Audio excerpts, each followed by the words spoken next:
Okay, so hopefully part of the theme today has come to the fore in terms of the question of what is the true nature of mankind.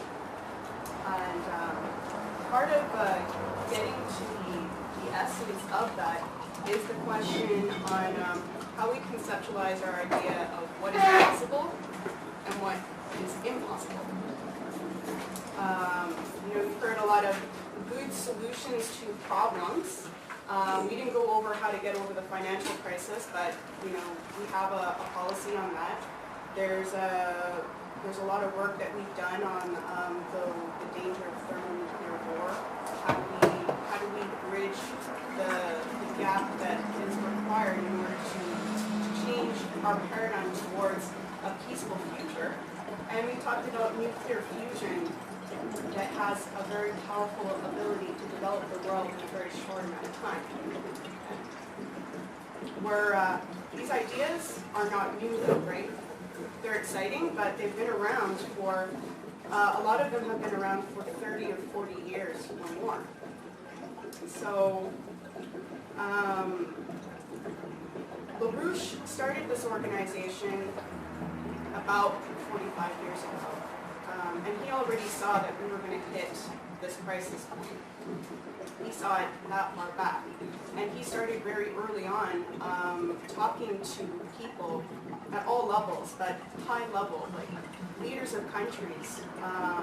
And he said it himself that he started to feel like a Cassandra. Cassandra is a character from Greek mythology who was able to foretell the future, but no, she was cursed by one of the gods that she would never be believed by anyone.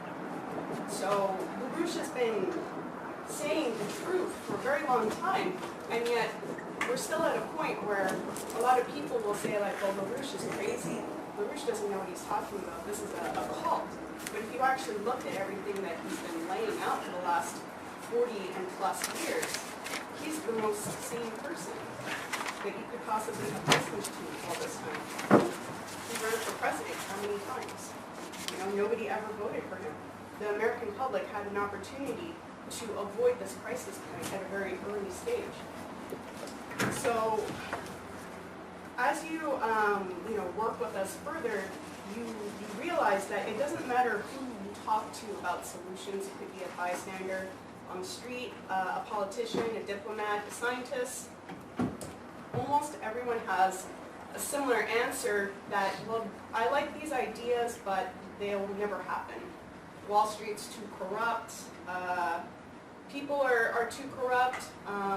The oligarchical structure is too powerful. People are too stupid. But the real barrier that they need to realize is that it's themselves. They are their worst enemy. Because with that mindset, you stop yourself short of an action. So you've recognized something, but you've given up, such that what was the point of even having recognized that problem? You're obviously an ally to a system like that because you're going along with it. You're not even making a ripple.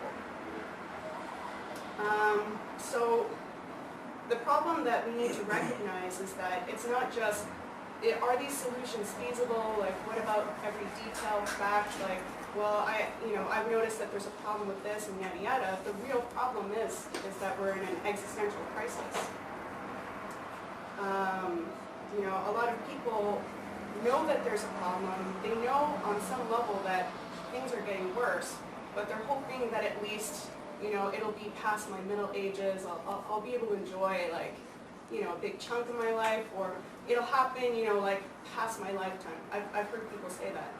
It'll happen when I'm not here anymore, so what's it to me?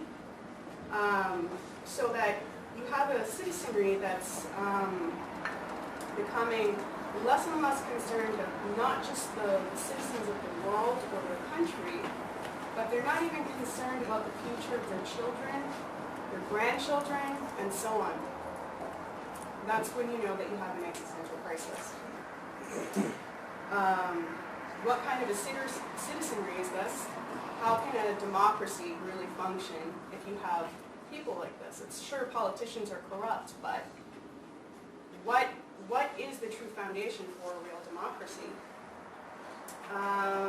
So that'll be the point of this presentation. And we'll be talking about this question with the backdrop of Brunelleschi's dome. So anyone who's looked into what Brunelleschi accomplished, which is this construct right here, that's part of the Santa Maria del Fiore Cathedral in Florence. And the Italians are very proud of this, and they recognize this as one of the sparks to the Italian Renaissance. It was finished in 1436. The construction started in 1296. So by the 1360s, it was about 64 years. They had gotten to the point where it was only the dome that was left. They had started this project without having any idea how they were going to build the dome, but they were very confident that they were going to find a solution.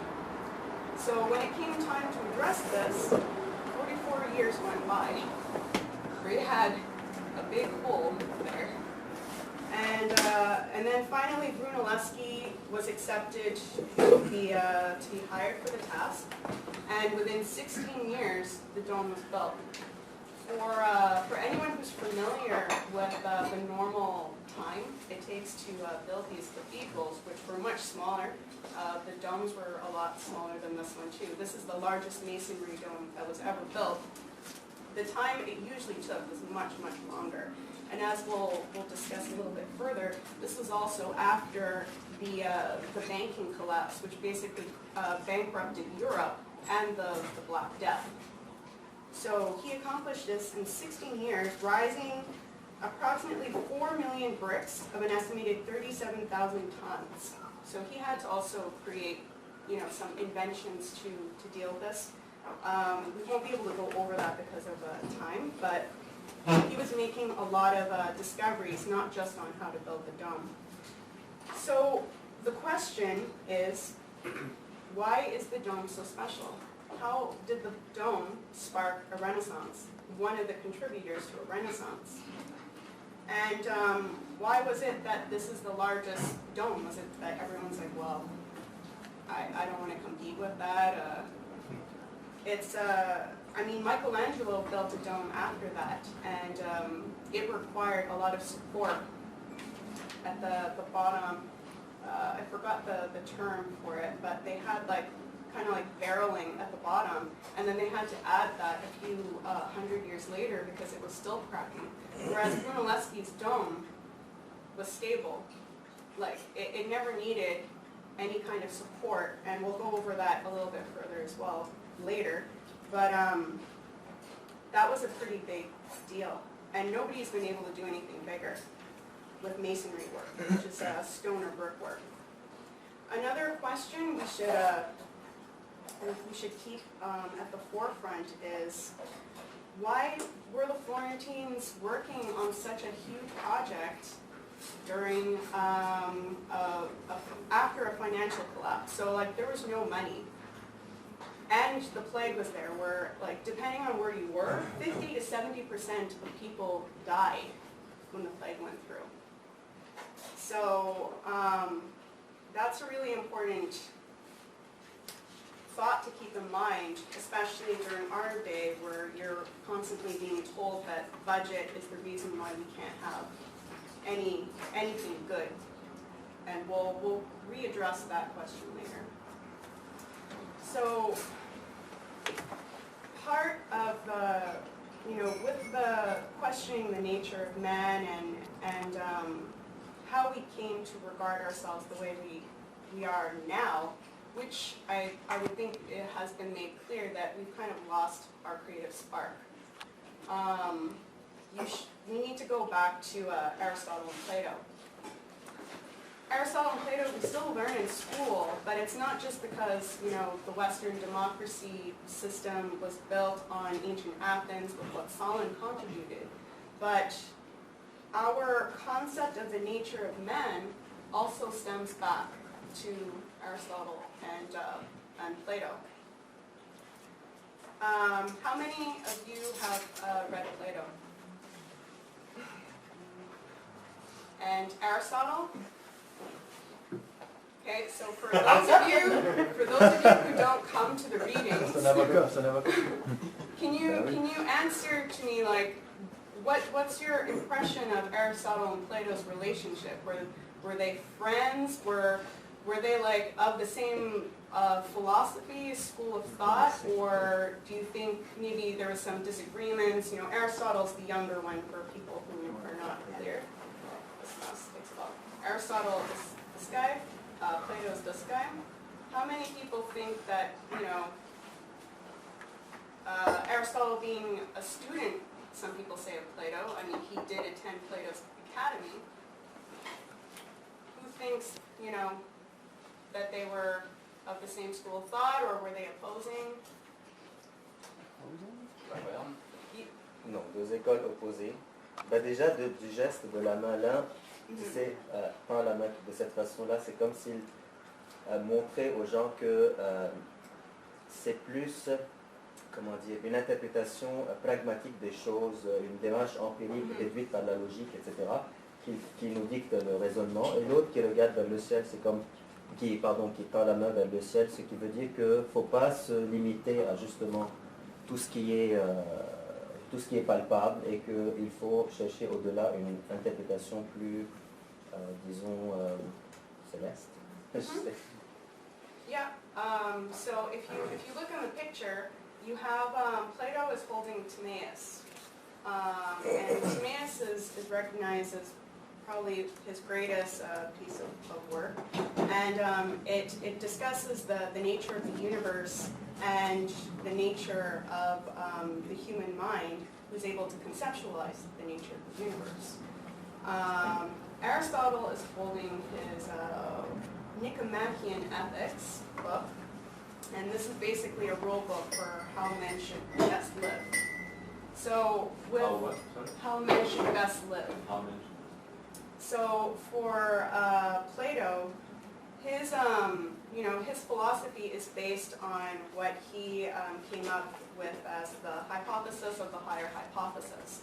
So, you know, for example, you can start off with saying the universe I hypothesize to be moving in an ever-perfect direction such that the potential is infinite in a sense, but towards perfection. And that because the human mind is able to conceptualize this, there's a parallel to that. So you go on with your exploration of that. Aristotle was more recognized as being the father of what we call nowadays empiricism, which is largely to do with axiom formation. So you basically lay out statements, axioms, that are just so blatantly obvious, or you think, that nobody would possibly disagree with these things, such as, you know, a good example is Euclid's, the shortest distance between 2 points is a straight line. A lot of people say, yeah, I mean, I can't really think of any example where that's not true.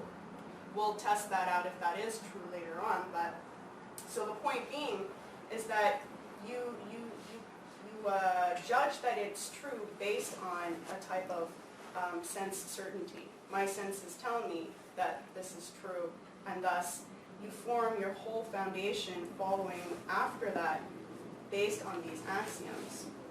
So you can already see that if you base your model off of what are assumptions, they say that they're rules, but they really are assumptions, you can see how they would be subject to popular opinion, persuasion, and manipulation. And we'll look into an example really quickly. This is taken from Aristotle's Politics, just because it's going to get to the point of the nature of man better. So I'll read it out just for time's sake. Property is a part of the household, and the art of acquiring property is a part of the art of managing the household. For no man can live well, or indeed live at all, unless he be provided with necessaries. And as in the arts which have a definite sphere, the workers must have their own proper instruments for the accomplishment of their work. So it is in the management of a household. Now instruments are of various sorts, some are living, others lifeless. In the rudder, the pilot of a ship has a lifeless. In the lookout man, a living instrument. For in the arts, the servant is a kind of instrument. Thus, too, a possession is an instrument for maintaining life. And so, in the arrangement of a family, a slave is a living possession, and property a number of such instruments. And the servant is himself an instrument which takes precedence of all other instruments. For if every instrument could accomplish its own work, obeying or anticipating the will of others, like in Fantasia, where the broom's sweet for you, the shuttle would weave and the plectrum touch the lyre without a hand to guide them. Chief workmen would not want servants, nor masters slaves. The master is only the master of the slave. He does not belong to him, whereas the slave is not only the slave of his master, but wholly belongs to him.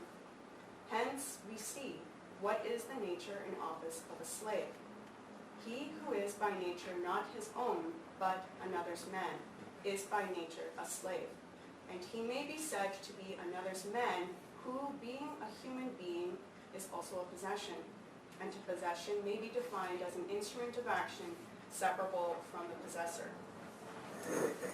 So this is just an example of axiomatic thinking, where you see how he starts off saying property is part of the household, and somehow seems to give, a type of reasoning that later on, well, then a slave is part of the household, and thus the slave is property.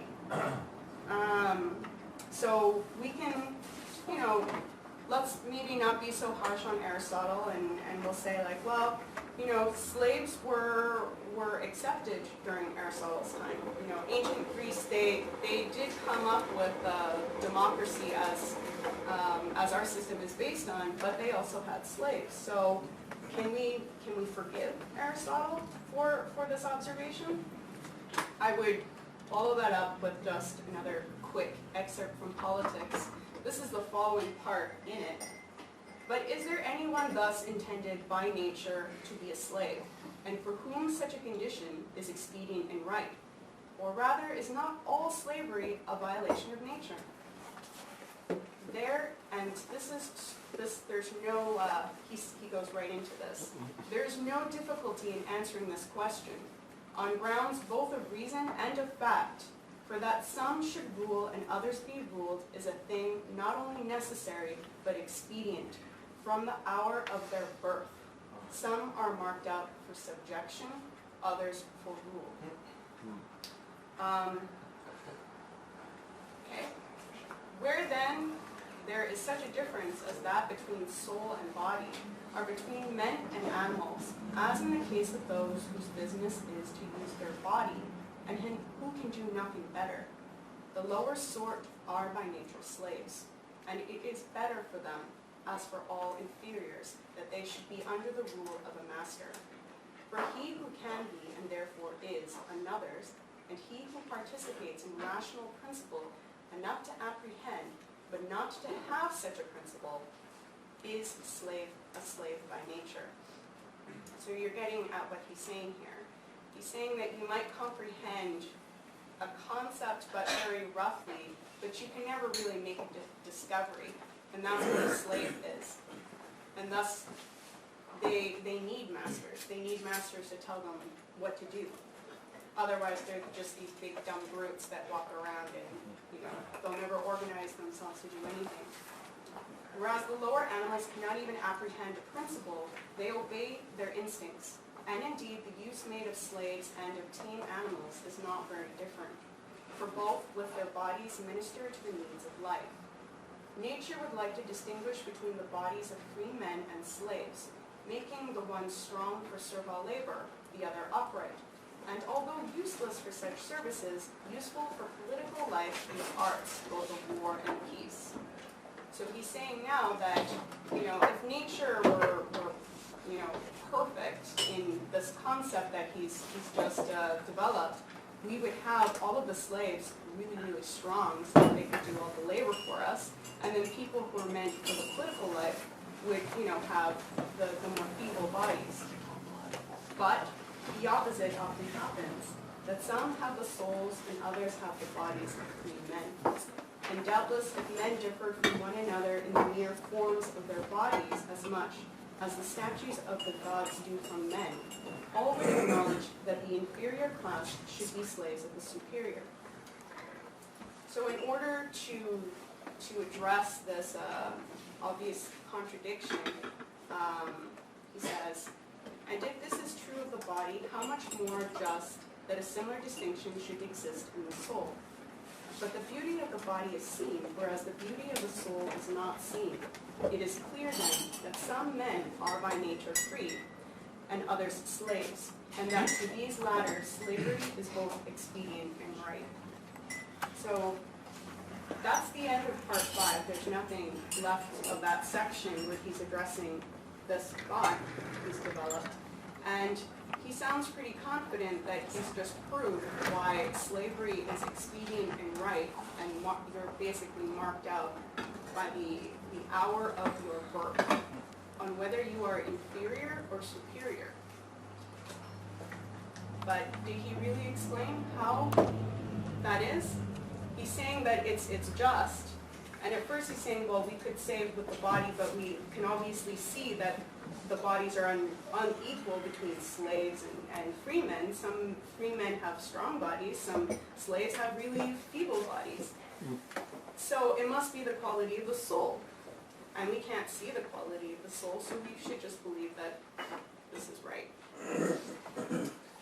So again, I mean, if you want to stick to the defense of Aristotle that, well, he might have come up with a lot of other good things and he was a man of his time, we'll explore what Plato has to say about this. As a disclaimer before we read this, you can see that Plato has a very different style than Aristotle. Plato never just makes a statement. He's not going to just say like, well, slavery is bad and therefore you should free all your slaves and feel really bad for having had slaves in the first place. You should have known better. Instead, what he has is usually a dialogue. And if you have read Plato, you'll notice that even after the dialogue, there's no summary conclusion of what you should be thinking after the dialogue.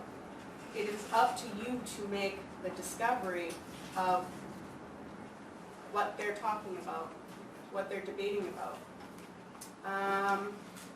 And another thing to note about this style is that during their time, there was the idea, we're talking about empiricism. Plato and the Pythagoreans represented the science of dynamics. And we'll go into that a little bit more. But just as a general definition, dynamics is not this rigid, static statement of fact, but rather is something that you could say is subject to physical space-time. And that's part of the reason why Plato has this quote over top of his academy, which was, let no one ignorant of geometry enter. So that really gets to the core of Plato's philosophy that if you don't know geometry, you shouldn't even bother philosophizing about these ideas and thinking about becoming a leader and a statesman. Because there's something in geometry, which we're going to explore near the end of the class, that is also, it's part of a universal physical principle, which you can also tap into with your mind. So who wants to be Socrates, who wants to be Callicles? Okay, which one? You and Socrates. He had a Caliph. Yeah, Louis. Just, okay, someone read, and then someone else See read. now, most excellent Callicles, how differently my charge against you is from that which you bring against me. For you reproach me with always saying the same, but reproach you with never saying the same. But sorry, I'm good far. But I reproach you with never saying the same about the same thing. For at one time, you were defining the better and the superior to be the stronger, then again as the wiser, and now you bring forward a new notion. The superior and the better are now declared by you to be the more courageous. I wish, my good friend, that you would tell me, once and for all, who you affirm to be the better and superior, and in what way and in what they are better. I have already told you that I mean those who are wise and courageous in the administration of a state. They ought to be rulers of their states, and justice consists in their having more than their subjects. But whether rules or subjects, but whether rulers or subjects, will they or will they not have more than themselves, my friend? What do you mean? I mean that every man is his own ruler. But perhaps you think that there is no necessity for him to rule himself. He is only required to rule others.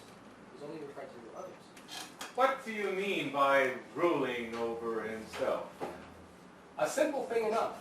Just what is commonly said, that a man should be temperate and master of himself, and ruler of his own pleasures and passions.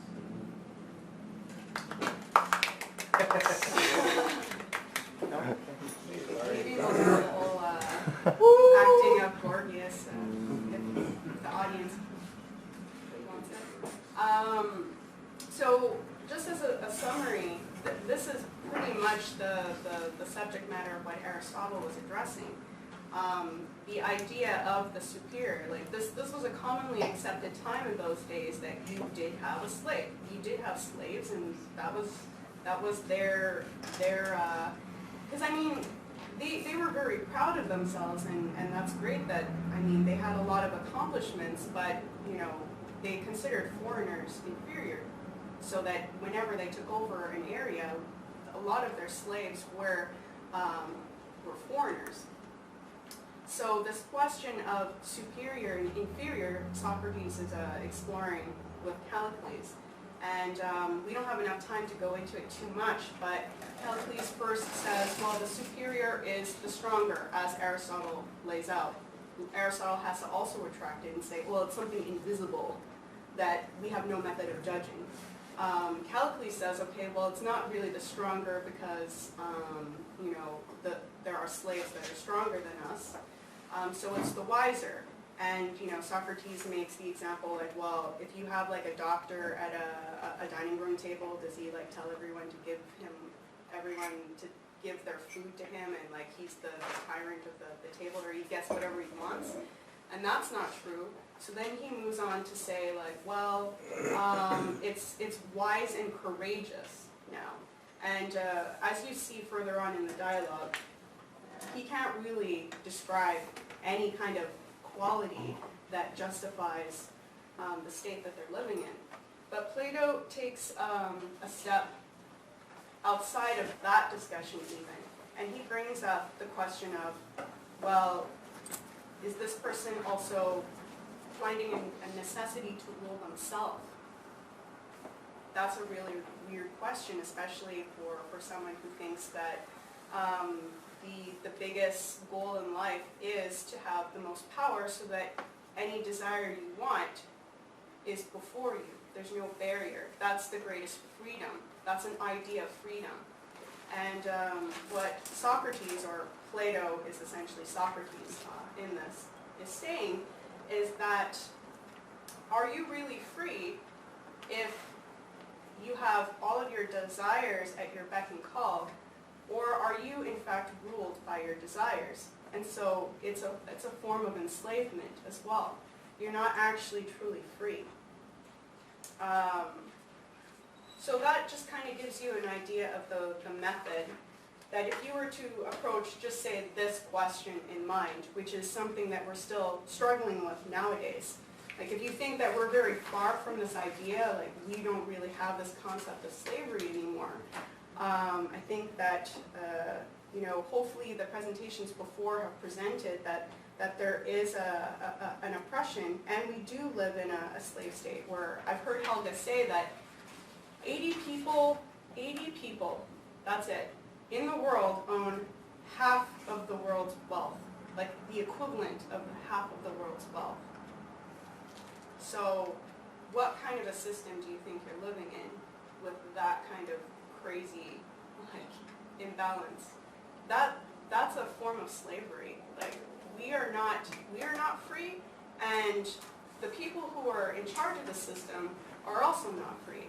Like your concept of a leader, is it really someone who has the idea, oh, I want to go out and party every night, or I want this person in my bed tonight, or I want to have like these gold chalices that I see wherever. Like that's obviously not our concept of a leader. Our concept of a leader is someone who has discipline, who has knowledge, and who has an ability to compromise so that peaceful resolutions can occur. You don't want to be in a constant warring state with someone who's just always having petty arguments with people.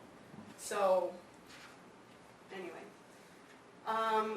further exploring this, we're going to go now into the time of the 1343, which is when the collapse of the Venetian-controlled Peruzzi-Bardi family banks collapsed.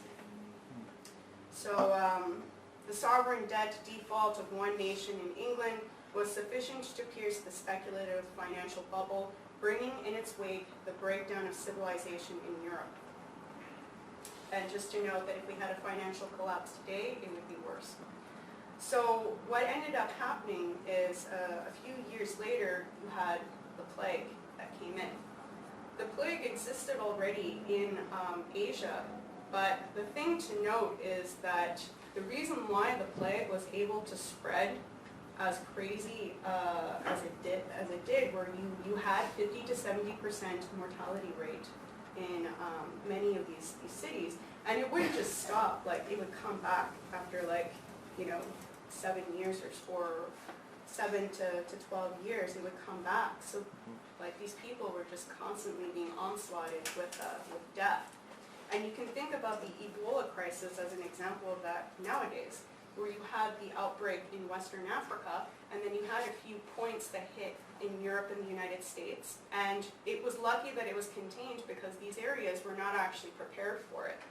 They had shut down their level 4 hospitals that were able to address a real serious pandemic like Ebola, where you have it spread by air. So they were lucky, but why was it so out of control in Western Africa? Because they have no infrastructure there. So it's still there in Western Africa. People are still dying of Ebola, although the Western world has forgotten about it because they're like, well, it doesn't affect us anymore.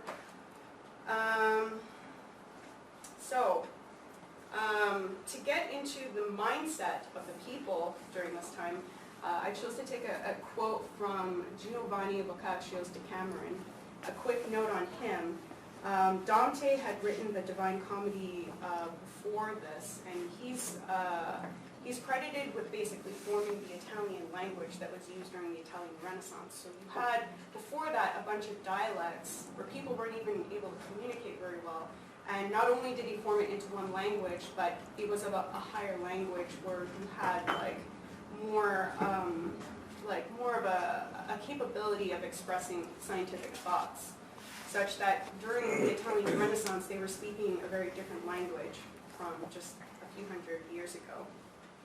Boccaccio continued that higher language, and part of that was talking about stories during the plague so that people were interested in it. And some of them are humorous, and some of them are banal and vulgar, but the point was to get people to kind of inspect their own lives, hopefully seeing the tragic circumstances of other people and wanting to raise themselves out of it. So there's a quote here, if someone wants to read it. Sure. Thus, adhering ever to their inhuman determination to shun the sick, as far as possible, they ordered their life sorry, I'll read that again. Thus, adhering ever to their inhuman determination to shun the sick, as far as possible, they ordered their life. In this extremity of our city's suffering and tribulation, the venerable authority of laws, human and divine, was abased, and all but totally dissolved for lack of those who should have administered and enforced them, most of whom, like the rest of the citizens, were either dead or sick or so hard-vested for servants that they were unable to execute any office, whereby every man was free to do what was right in his own eyes. So one of the reports that Boccaccio makes in the Decameron is that the state had fallen into austere penitence, bacchanalian revelry, or some other form of looking out for number one. And for those of you who don't know, Bacchus, or Dionysus, was an ancient Greek god of wine, ritual madness, fertility, theater, and religious ecstasy. Just to give you an idea of how the population was reacting. This, I mean, Pim already went over this, but this is the point that we're at right now that we're looking at. So you see the dip, that if this had been avoided, you could have had a trajectory more like this. And even then, like, obviously, if everything went well, we could have probably been like that. But this is a pretty huge dip. And you can see here that the average life expectancy was around 25. Probably, I mean, it was very low, such that you had like almost, you know, adolescents that were running things in some areas. So it was a real breakdown of civilization. Civilization could have been lost. This is just quickly a picture by Peter Bruegel the Younger. His father also did one, and it's called The Triumph of Death.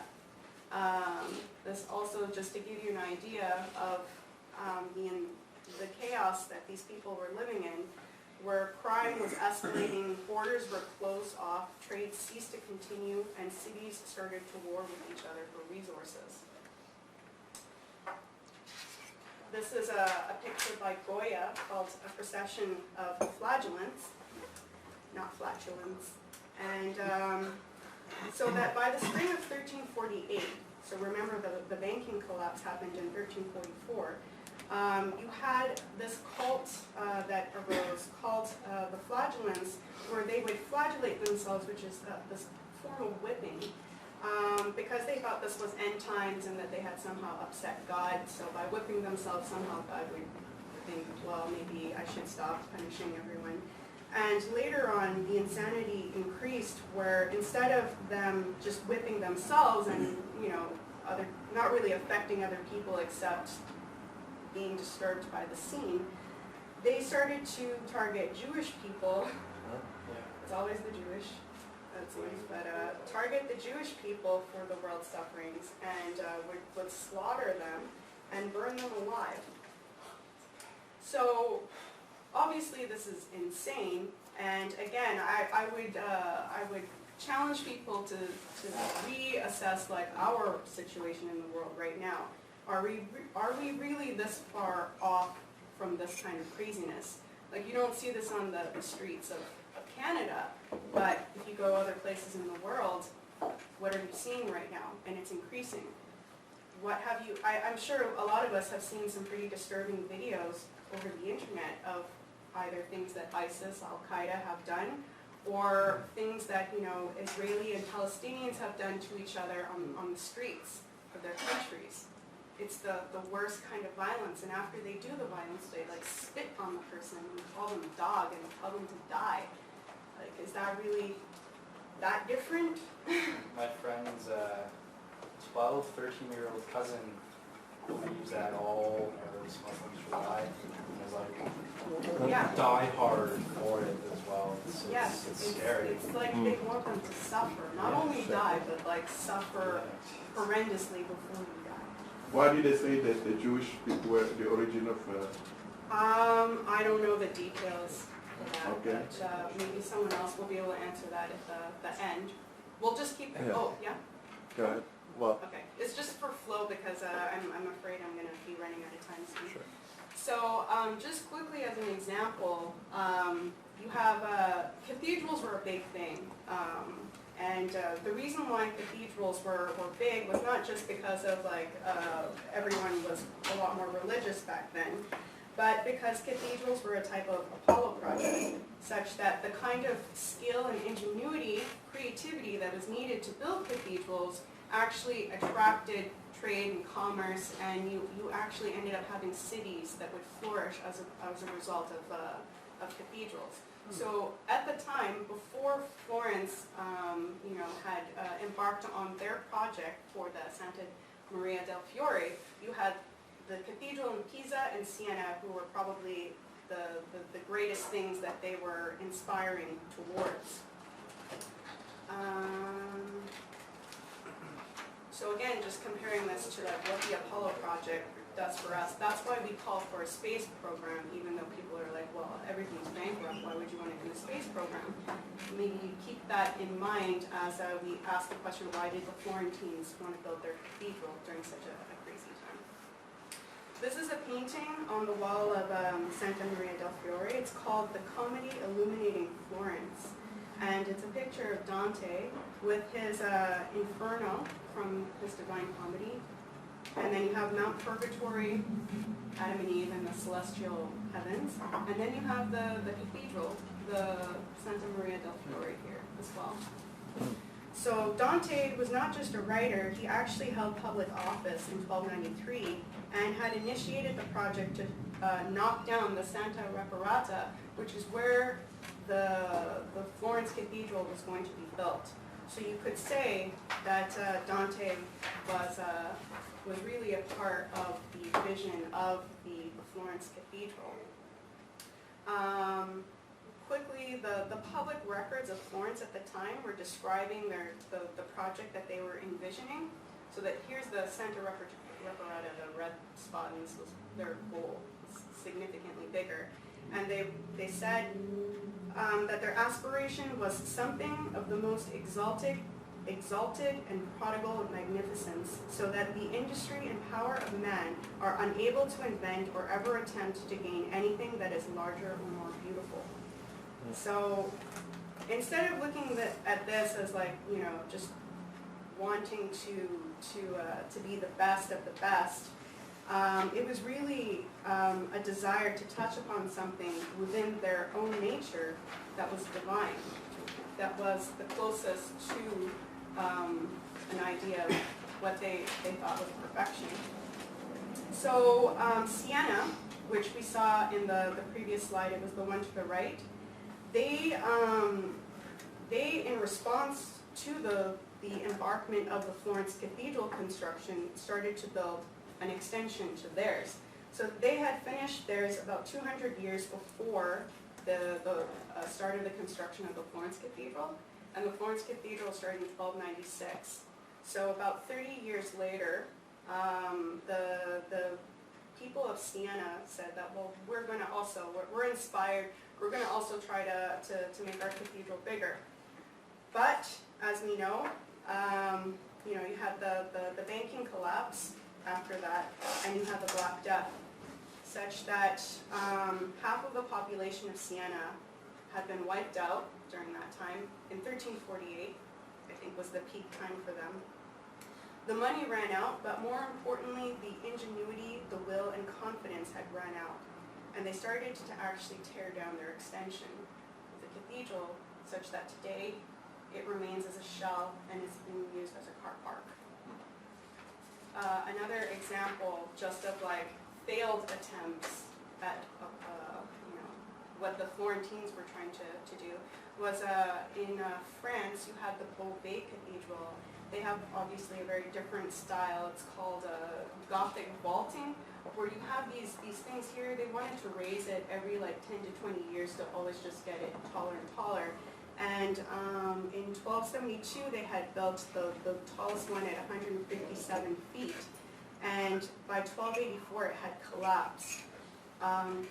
This was very devastating for France, and that was really the last attempt at Gothic vaulting. And obviously, it wasn't just that incident, but there were other there were other issues, obviously, that were to note that even though the banking collapse happened, like in 1344, they were still living within a dark age. So when the banking collapse happened, then it was a really, really bad dark age, but they were essentially in a dark age. Like, we can say that the dark age started by the fall of the Roman Empire, although the Roman Empire wasn't the best either, and only stopped with the Italian Renaissance. So these are just things that happened right before or during the construction of the Florentine cathedral. And they were undeterred. And they decided that they were going to look to Rome's pantheon for what they were going to inspire themselves to challenge in greatness. At the time, the pantheon was the largest covered structure in the world. It was 142 feet in diameter, and there's an illusion because from the outside you don't really appreciate that it's a sphere, and then you walk inside and you see that.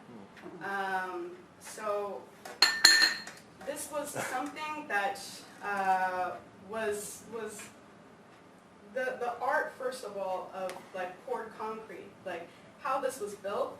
The people had degenerated such that they didn't actually understand how this thing had been built. So it was attracting a lot of pilgrims as well, but because they didn't have the capability to comprehend it, they started to associate it with demonic forces because they knew it to be a pagan temple, or that it was made through some kind of magical power. So again, it shows how, you know, society was moving backwards, that they weren't able to think about it outside of that. There's another thing to note about the Pantheon, that it was the mindset of Roman culture which it symbolized, which persisted in the thoughts of the European population, who in a beast-like condition lived in fearful subjugation to their own feudalistic oligarchy. So, you know, in ancient Greece and Rome, or in Egypt, right, you're told that you have these gods, these wrathful gods that you need to be fearful of. And in Europe's population at this time, even though they were Christians, they were not really that far from a similar concept of fear of wrath of some type that they couldn't understand. So during all of the chaos that was surrounding them, the Florentines not only were undeterred, but decided they're going to make their cathedral even bigger. And the reason why they wanted to do this was because by making it larger, you can see that the dome would expand to be 140.6 feet, which, if you remember, the Pantheon is 142. So they wanted to just by them, and then they would be able to say they have the biggest dome in the world. So we really should look at the dome as a project of bold optimism to counteract the pessimism that was rampant at the time. But even though they were very optimistic, they embarked on this project without having any idea how they were going to build the dome, such that when they finally got to the part where they had nothing left but the dome, there was 44 years of this large gaping hole. And people started to believe that perhaps they had embarked on an impossibility. So you can imagine that's what it looked like for 44 years. So again, to reiterate, why during such a time of lack of funds and rampant death did Florence bother in supporting such a project that seemed to offer no direct benefit or alleviation from the financial collapse or the plague? And how are they going to solve the problem of building the dome? Well, one of the questions is, how are you looking at building the dome? Because if you see it as just a hole, an empty space to be filled, then the argument would be that you would never have solved the puzzle of the dome. And this is where we really get into the difference between the empiricism, which Euclidean geometry has its roots in, and a science that we're not really taught in school anymore, which is the science of dynamics. And Matt's going to go further into that with Kepler, but Leibniz was also of this school. And basically, the science of empiricism, the rigid observations and categorizations and formulations of what one could either directly perceive through sense certainty or prove using the a prioristic abstract rules of the Euclidean world, both being completely bereft of what actually governs physical space-time. We'll look into that a bit more. And as you saw with Aristotle's method, it's a prioristic assumptions that you're then basing your reality upon. So Euclid most certainly opposed Plato and Pythagoras, because Plato and Pythagoras, even though they were before his time, were very popular, and he chose to basically write them out of his knowledge in his book. The real problem with this is the refusal to acknowledge the existence of our ability to understand geometry. Instead, it's just based on a bunch of rules. It's just based on a bunch of rules that you need to memorize, but there's no real active discovery of how anything forms. So,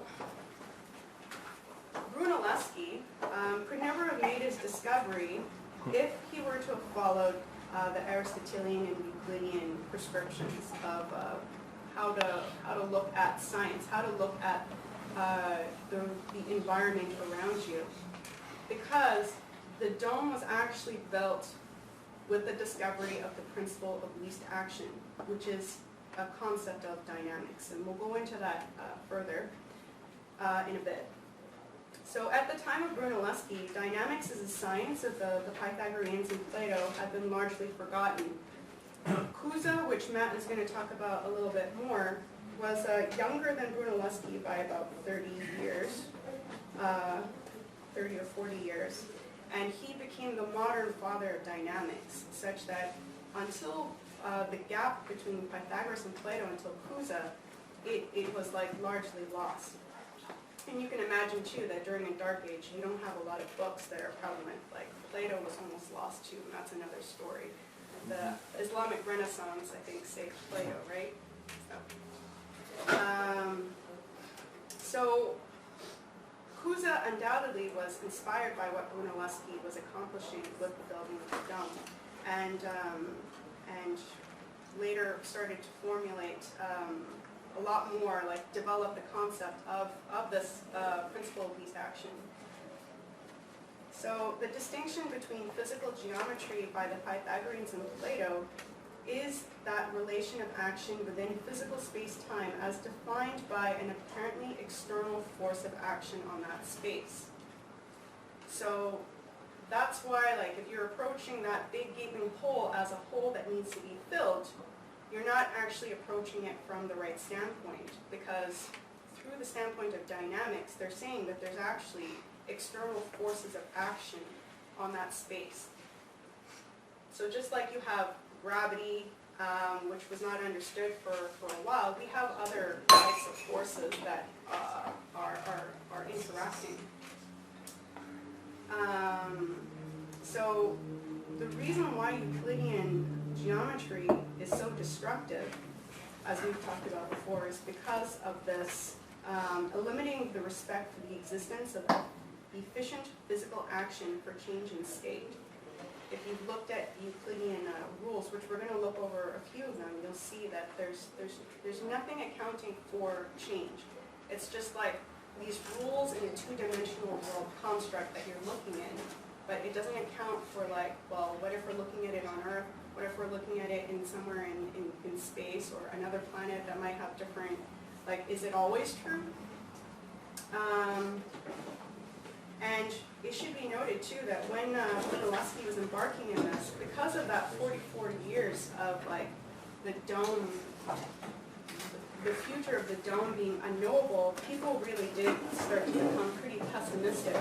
And there were naysayers during Brunelleschi's time that were saying, like, this guy, like, he's a renegade, the dome is going to collapse, like, we really need to intervene. And he made a lot of his arguments by making a smaller construct, but at the same time was keeping a lot of it secretive because he wanted to stay in control of the whole thing.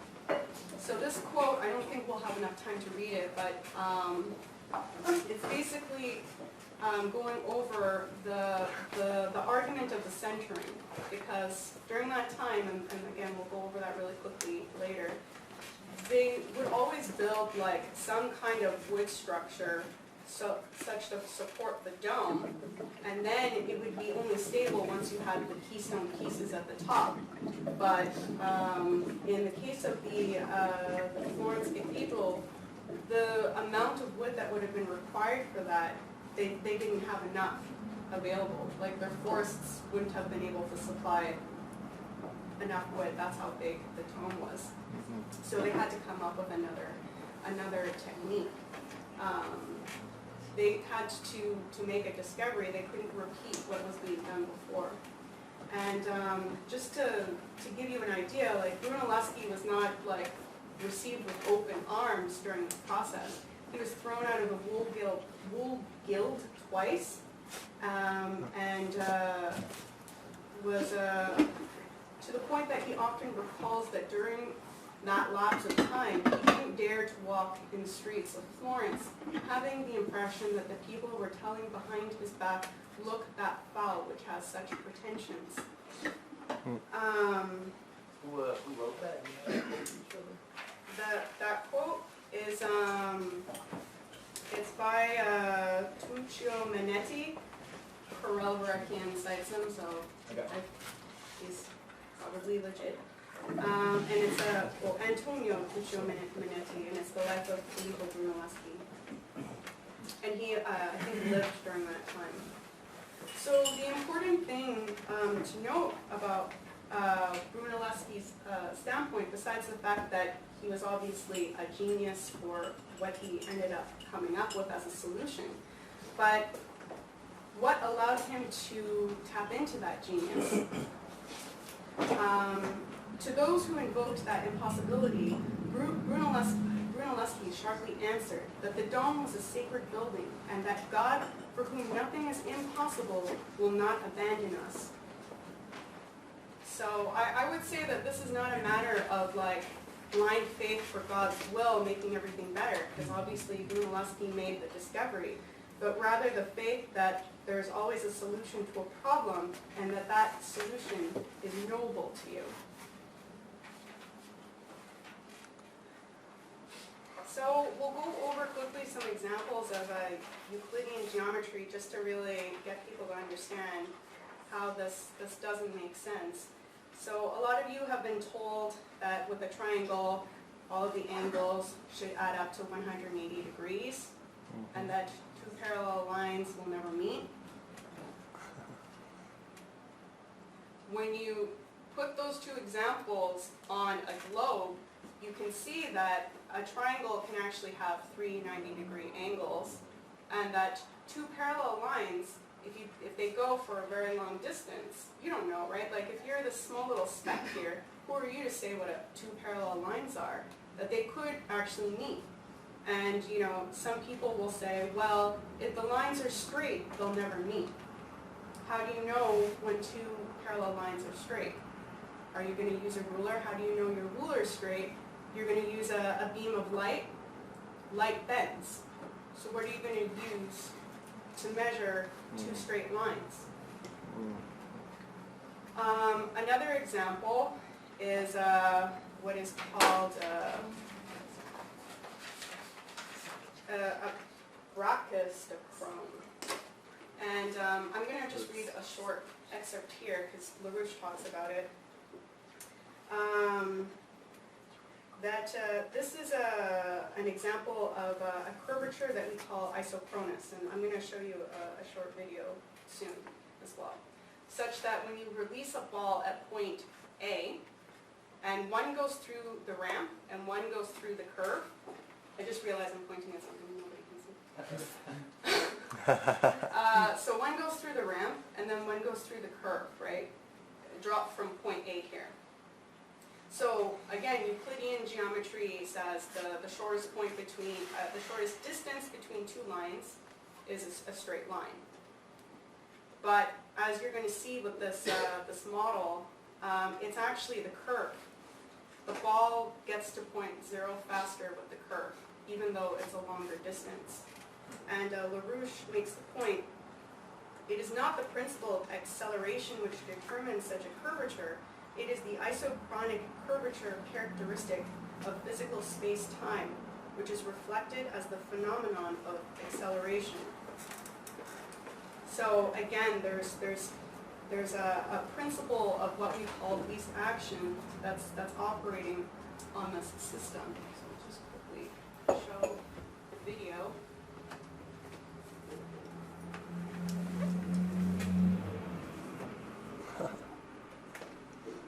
Those Hot Wheels?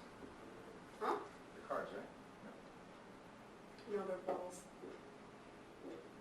He's got those. I don't like the car one because their wheels might have different function.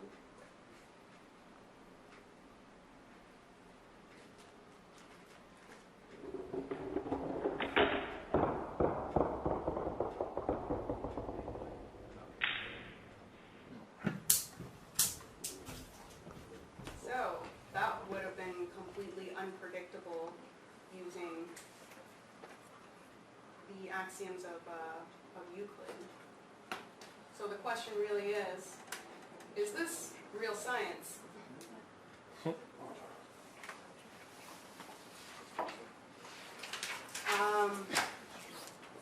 So some examples for, we're not going to go into the mechanics of how Brunelleschi came up with making the dome, just because it's actually quite complicated, but we'll cover it generally, so hopefully it'll give people at least an idea of what least action is on the surface. So another problem with Euclidean geometry is, say you were to extend these, how are you able to predict what the forces are going to be on them? The forces are going to be the biggest here, and after a certain height, you would actually have to have some kind of support at the bottom here. As this line gets extended further, the weight here gets heavier. So then you can have the solution, well, then we can maybe do an arch, right? The arch will be able to have a further distance from that. And the common way that they were building arches was having this is a centerpiece. It's an example of a centerpiece. And it would only be stable after you put the last piece up here, and that was called the keystone. And then the centerpiece could be removed and it was stable. Of course, they had like some kind of mortar or whatever in between the bricks. You would wait for it to solidify, and then you would remove it, and it would be stable. But again, what Euclidean geometry isn't accounting for is, well, what is the pressure on an arc? As you get bigger with the arc, you're going to have more exaggerated pressure on the top and on the sides. And as you see with Michelangelo's dome, that's very apparent. In the Pantheon, I guess we can go back really quick. The Pantheon, like everything before Brunelleschi, was using some kind of a support system. There might have been different ideas, but everyone was using something. So here you can see they've got support here for those bottom pressures on the sphere, on the arch. So one thing that was discovered during the Islamic Renaissance was the pointed arch. Essentially you have 2 points. We're not going to go over the science of it, but and this was actually going to distribute the pressure better. Again, something we would not have been able to predict with Euclidean geometry. And this is an example of a pointed arch, which is a much more stable structure. So there were other things that Brunelleschi used in building the dome, but the real discovery of police action, which allowed the dome to be as stable as it was the discovery of the catenary effect. Now, the catenary, the most common example is the hanging chain, and you can see it here as an inverted catenary. The dome, looking at it, you might not necessarily be able to see the hanging catenary principle, and I'm going to tell you it's not the top of the dome like this as the catenary, an inverted catenary. And the thing that's special about the catenary, we can play with it maybe during supper time, but when you have the hanging chain and then let's say you drop this section here and you just hold it here, it'll have the whole thing will not change at all. And that's not because it's staying static, but actually because it changed as a reaction to that. But it still maintained the same shape. And thus there's a physical external force on it. And Brunelleschi, he discovered this and Cusa expanded it, but it was really Leibniz and two other people, I believe, who set out a proof to it, which is way too complicated to go over in this class. The other examples of catenaries in nature, the spider web, the ribs, and we have this effect. Yeah, bubbles. So it's just getting to the point of, just like how you have the golden section, you're seeing it as a natural organizing process in the universe. This is what we mean by a universal physical principle. So this is probably the best idea to get a general understanding of the catenary without going into it in too much detail. Where the catenary effect is these parts right here. So all along the dome, you have this structure, and as it gets, higher and higher up, like there are multiple things that Brunelleschi was controlling for, but the point was that when he was building this dome, because of the catenary effect, it was stable at every point of construction. So he never ever used any kind of external support system, no centering, nothing like on the outside. It was stable in of itself at every single point. What were you looking at? Are these like the sides of the dome, but the tip of the dome like cut away?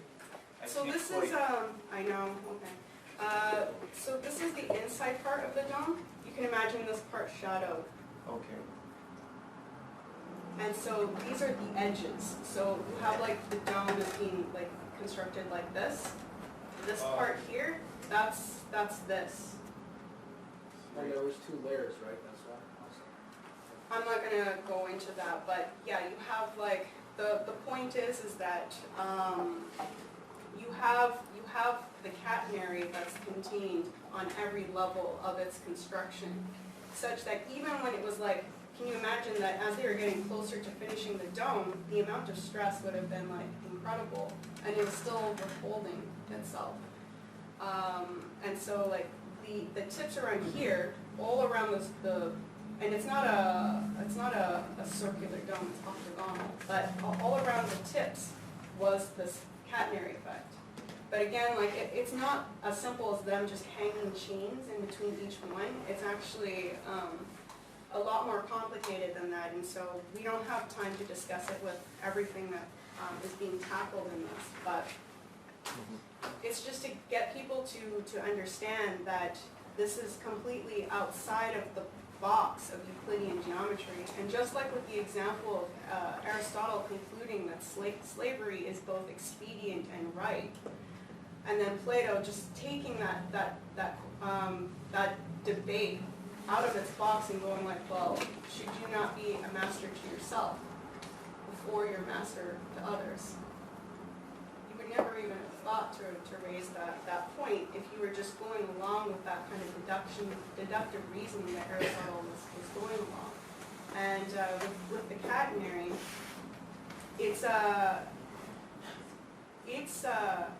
it's a dynamic process. It's not something that is static that you can have just this rule for. It's interacting with itself. Just like how when you have the hanging chain and you release it, like it's understanding that it's using actually the external pressures and is stabilizing itself as a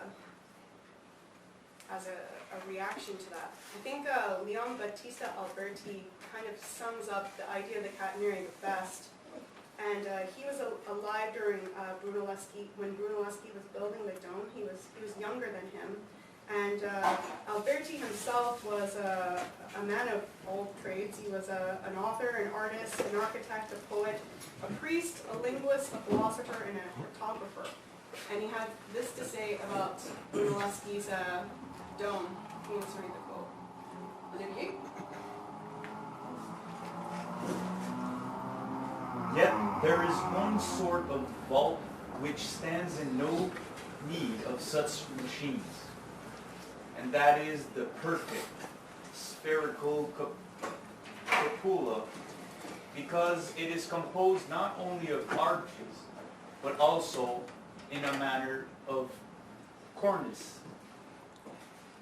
And who can conceive the innumerable ligatures that there are in these, which all wedges together and intersects one another both in equal and unequal angles, so that in whatsoever part of the whole cupola you lay a stone or a brick, you may be said at that same time that you have laid a keystone to an infinite number, both of arches and of cornices.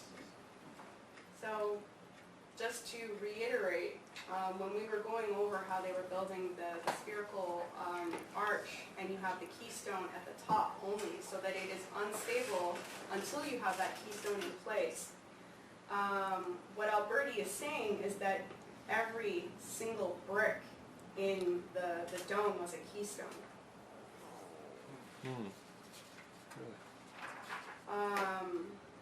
So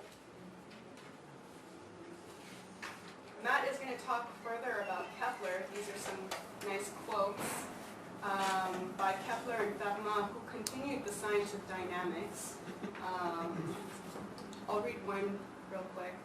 We perceive how God, like one of our own architects, approached the task of constructing the universe with order and pattern and laid out the individual parts accordingly, as if it were not art which imitated nature, but God himself had looked to the mode of building of men who was to be.